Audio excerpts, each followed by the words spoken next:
Alright, so Bringer of Chaos, Reinventing the Gogol. So this is an interesting one.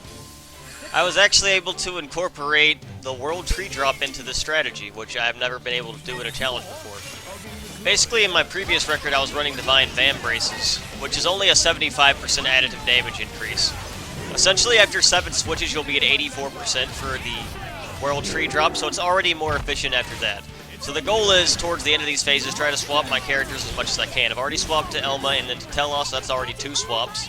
And of course, Corbin's used for his AoE to take down the enemies as fast as possible. The ideal goal is to leave one of them there and then just swap your blades like I just did right there. And then in phase 2, we want to very quickly swap back to Corbin and just start immediately using the Galactic Strike art, which is going to hit everything.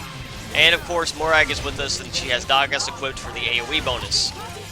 Morag will not swap off of Dagas unless we use a blade combo that does not combo into Dagas, which we're definitely not going to do for the first 4 phases because we want her AoE. So after killing the Gogols, we swap to Elma. That's going to be 3 swaps. And we can very quickly segue that into more swaps in phase 3. Essentially, we can immediately swap to Corbin as soon as he is available. That's going to give us 5 total swaps now. And once all the Volfs die, then only the Volf Master is left, we can swap blades again.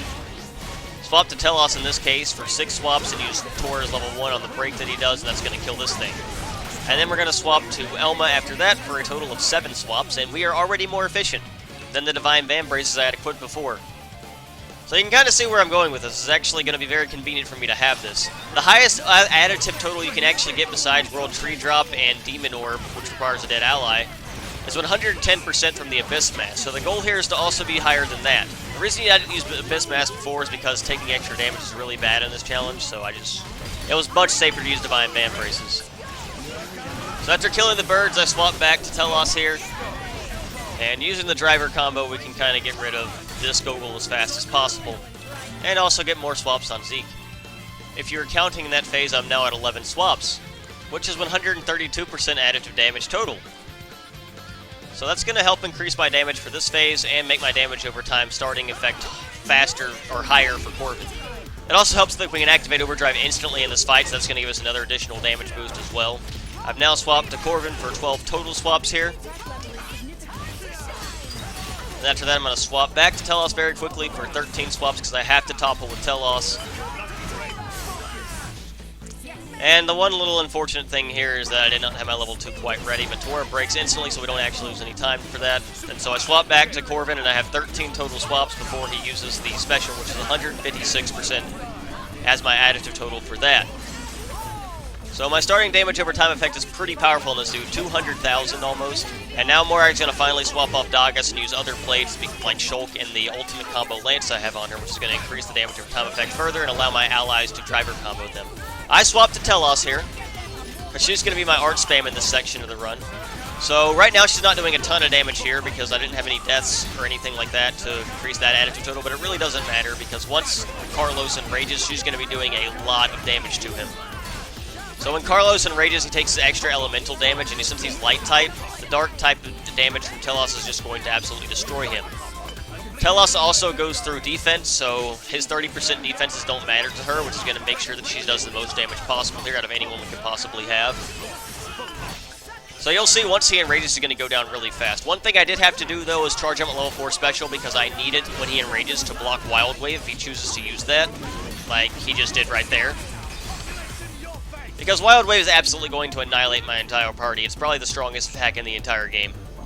And it's very fast, and we just have to be able to block it. And if there's no like vision that comes up or nothing like that, then there's no way we can get rid of it. So now that he has enraged, though, you'll notice that my Berserker Slashes, when they crit, are getting damage cap, and my other attacks are also hitting damage cap pretty easy here. So there's just a lot of damage here with Telos.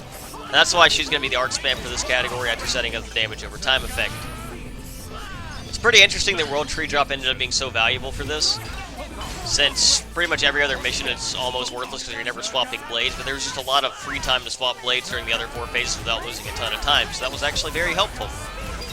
And it ended up working out pretty well because I'd got a nearly sub 430 time here, and saved an additional 16 seconds over the other record I had before. Very fun challenge to do. The first 4 phases can be a little frustrating, but if they go right, they're not too bad at all. Corvin AoE art is super good for those phases, and then after that his damage over time is really good. Basically, Corvin's really good on Bringer of Chaos. Like, he's not the best on normal unless you need his AoE art, but just the fact that he can do so much on Bringer of Chaos is so valuable. And yeah, that's basically the basic strategy. Set up your damage over time on the Gogol, have your AIs do everything, and use art spam with Telos and block Wild Wave. If you do that, it should be good. It's pretty easy, right?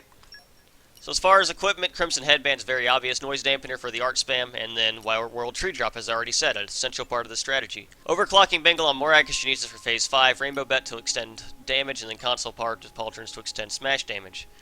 Master Scope on Tor is required. Extending launch duration is very useful. And for pouch items, Party Meter, Art Recharge is pretty much useful on everyone. Party Meter, especially on Morag in this case.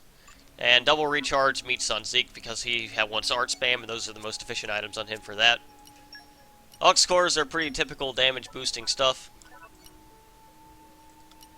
Damage isn't completely maxed out on Corvin here. Thanks to the World Tree Drop, it doesn't matter much. We can go for a little bit of consistency there, and as long as you're hitting everyone with the AoE art, it's alright. I actually had Art's Heal on Telos there because the extra HP regen was just a little bit valuable to me. And she was basically capping everything anyway after the Enrage effect, or nearly capping.